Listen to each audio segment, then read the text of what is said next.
Hi, boomers. Oh, you are in for such a treat today. Have one of my oldest and dearest friends is with us. His name is Tom Carson, and we just go way back. Tom, I'm so delighted to have you join us today. Well, thank you, Michelle. I'm delighted to be here. I know that we're, getting up there in years, but you are one of my favorite boomers in terms of being active. You're like still out there. You're not on a walker. You're not doing any of that. So I'd just like you to talk a little bit about what exercise you currently are working on and enjoy, and what recommendations you have for people. All right, great. Well, I don't know what all the ages are that constitute a boomer, but I'll be 74 in April 26th, for those of you who want to wish me a happy birthday. Um, what do I enjoy? Well, I've been a skier pretty much my whole life. I'm probably in year 63 or 64 of being a skier. And so I've gotten really good at it. I taught at Vail and I competed in a number of ski areas. So skiing's kind of in my blood, and I feel really fortunate, that my dad, I grew up in Philadelphia, and my dad just kind of took up skiing when we were kids. And, I didn't know it was going to be such a bonus later in life to be able to enjoy a sport that's, you know, physically demanding. I don't go out there and just kind of cruise around the slopes. I work it. Yeah. And on a powder day, I'm one of the first ones out there and I ski the trees and I'm really good too. Well, So, what is it that you love about that? What is it that gives you such joy? well, the thing, first of all, just getting out in nature, in sunlight, uh, in an environment that is both you're kind of you're out in the mountains, obviously, and here. Right? By the way, I'm in Salt Lake City. For those of you who don't know, but even the reason I'm in Salt Lake City is because of the beautiful snow and skiing and mountains that we've got here. Uh, I'm here in the wintertime, and what I love about it is, it's fun. Two, you're out in fresh, clean air up in where the sun doesn't get blocked by too much. And, it's just a place it's, it's definitely like the ultimate playground as far as I can tell. Uh, and to get out there with, a couple buddies and we'll climb, we go to out of the way places, we ski, like say, we ski the trees, we ski chutes that come down that nobody else skis. And so that's what I love about it. And it's fun, it's exciting, it's got a little bit of an element of danger to it. And that's about it. That's kind of what I find attractive about skiing. Um, but I think the other thing, just in terms of where I think the source of your question is like, okay, well, here we are. We're the age that we are. How do you keep on staying physically active and enjoying what you do? And I think that's a key, is that it's something that you look forward to doing. So no one has to say, come on, Tom, you need to get out the door and get up there to the slopes and blah, blah, blah. Right. It's I mean, you're up there, what, almost every day, right? almost every day. It's here we are in the middle of February, and I've probably skied 50 or 60 days already this year. And Wow. it doesn't take too much to, get me up there. So there's that aspect to it. And I think that also contributes to, I know that I have to be in really good shape to do it the way I enjoy doing it. So the girls and I go to the gym probably 5 days a week as well. So I'll come back from skiing and, we've got a great uh, gym here in Salt Lake. Salt Lake people here, for those of you who don't know, people are into being physical, being active. I think it's the Mormon culture is health and well-being is kind of at the heart of it. And we get to enjoy being part of that culture. You kind of Hmm. you're in an area where, uh, you know, no one no one really cares how old you are. If you're at the gym, you're doing what people do at the gym. So, we lift weights, we, do the aerobic, the treadmills, the bikes, it's fabulous. Plus they've got pools. So I swim about probably 3 or 4 days a week. I'll swim half a mile in the pool up there. And Wow. and I enjoy swimming, So kind of come back to it. I think it's finding something that doesn't have to occur like, oh, I need to go do this to stay in shape or to take care of my well-being. But there's something that you really enjoy doing. I think that's a key piece, is to find something you really enjoy doing, and then And maybe find some friends to do it with. and find some friends to do it with. I recommend people who are very close to you so you can haul them along with you. So Mary and Sheri both ski as well, but they wait till not only is the sun out, but it's warm out there. It's still, as you know, a little chilly, uh, both in the city and up in the mountains. So that's a big part of it. And then, also there's one of the things that we've really created for ourselves is, we like the idea of life being a bit of an adventure. So we're going to, well, little history, we work on climate change issues with a guy who's got he's created a organization called 2030 or Bust. That's Lachlan. I think you know Lachlan pretty I well. do know Lachlan. We should have Lachlan come and talk with us Oh, someday. you should do that. He'd love to do that. He's much more of a public whatever persona than I am. He did a show in New York last night. Was last night? It was, Saw that on Facebook. yeah. So that's not exactly my forte. Is Although I love to perform. I'm always performing, skiing, and other things we do. Anyway, we're going to meet Lachlan in Florida in a couple months, and we're going to do a skateboard trip where we'll probably skateboard, probably 200 miles. A couple years ago, we skateboarded from Salt Lake City to Las Vegas to raise awareness of the climate crisis, and we got a lot of press, and we got a lot of attention doing that, especially consistent with the interview, a boomer doing it. You see these Well, young kids flying it's around with it's skateboards. it's not like we boomers don't care about the environment. I mean, we've No, been working on this for decades. yes, It's just inspiring to know that you can still make a difference. You yes. don't, it's not like you get old and then nobody cares what you have to say anymore. Well, Michelle, it's also the thing of, and not like to feel guilty about or anything, but we really are handing something over to future generations. We're already well on our way to handing a lot over, and there's going to be a lot more. And I know you've got children. I know you've got grandchildren. Mary's got grandchildren and great grandchildren, and I can't help but think, okay, well, what is it that we're handing over, and can we make any difference in how the quality of that gift of the planet that we're Yeah. passing on to future generations?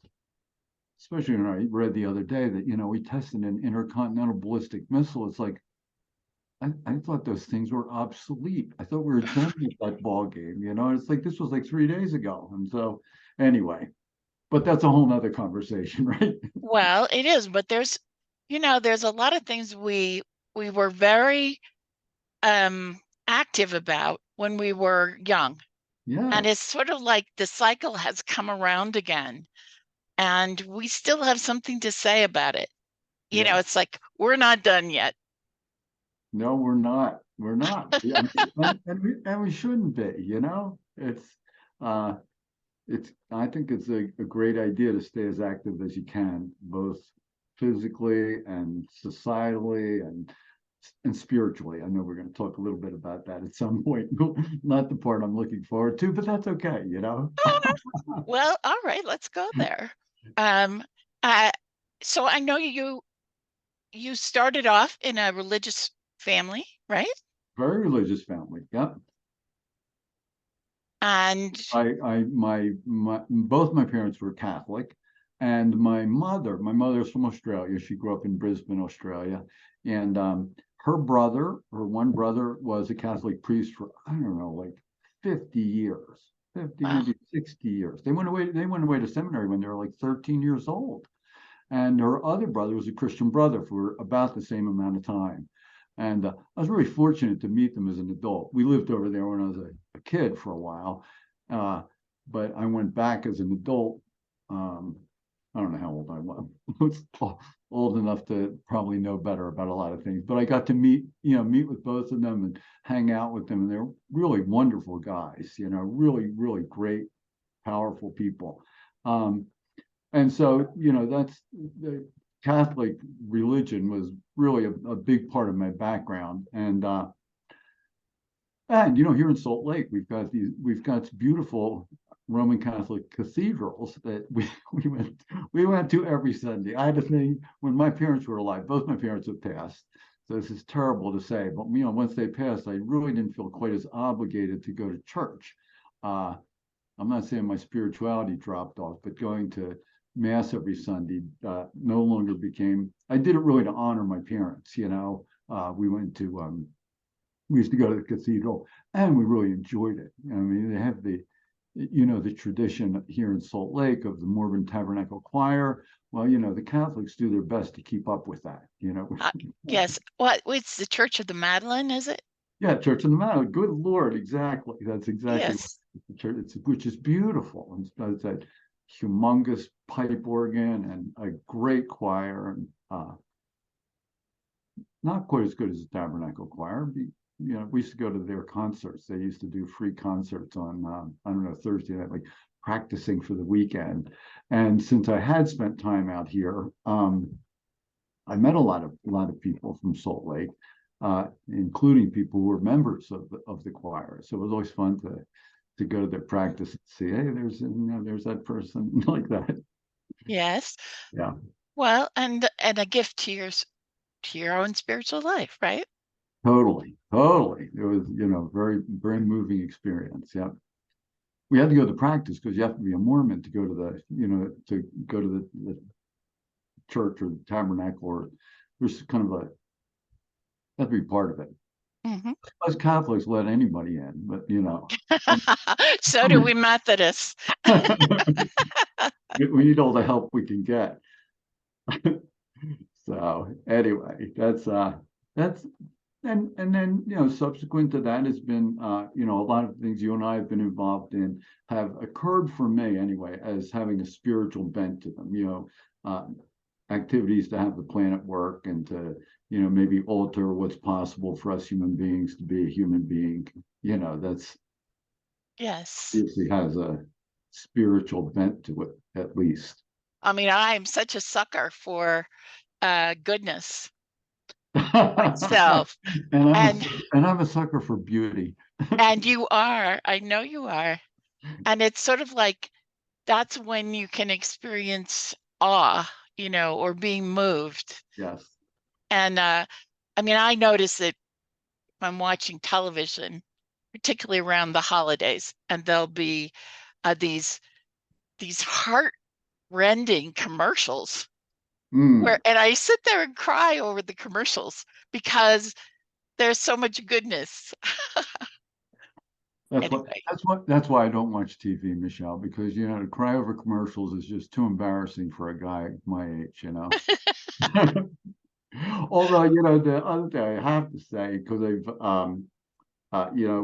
when I go to the gym, working out on the treadmill, where they've got these big TV screens. And one of the things, the advertising for medicine just knocks me out. I take no medicine.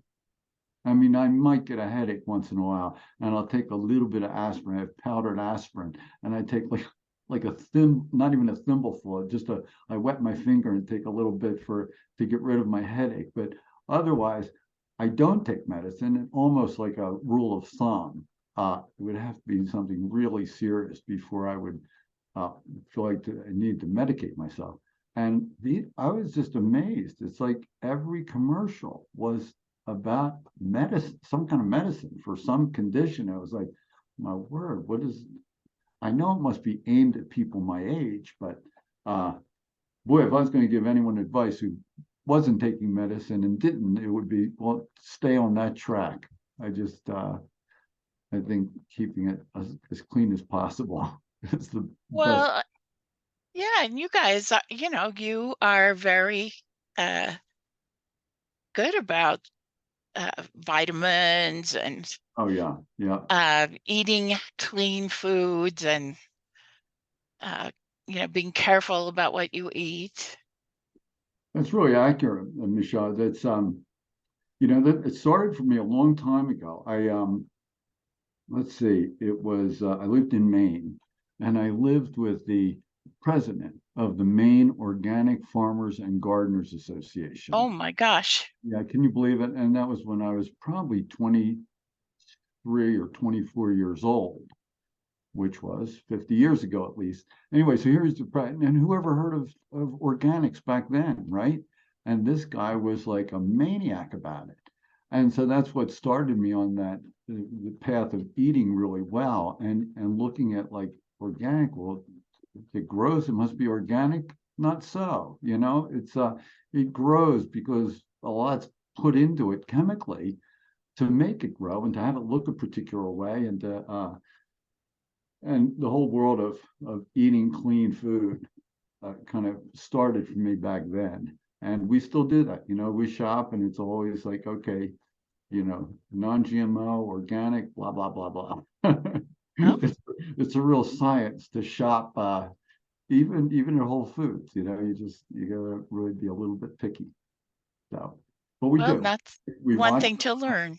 yeah, we definitely watch our diet, what we're eating, and we do try to take the supplements for anything that might be missing. So So you guys get a lot of exercise yep, and uh you watch what you eat and you take vitamins uh and take care of yourselves and you still tend to your spiritual life. It's yes. like that sure sounds like a great life, Carson.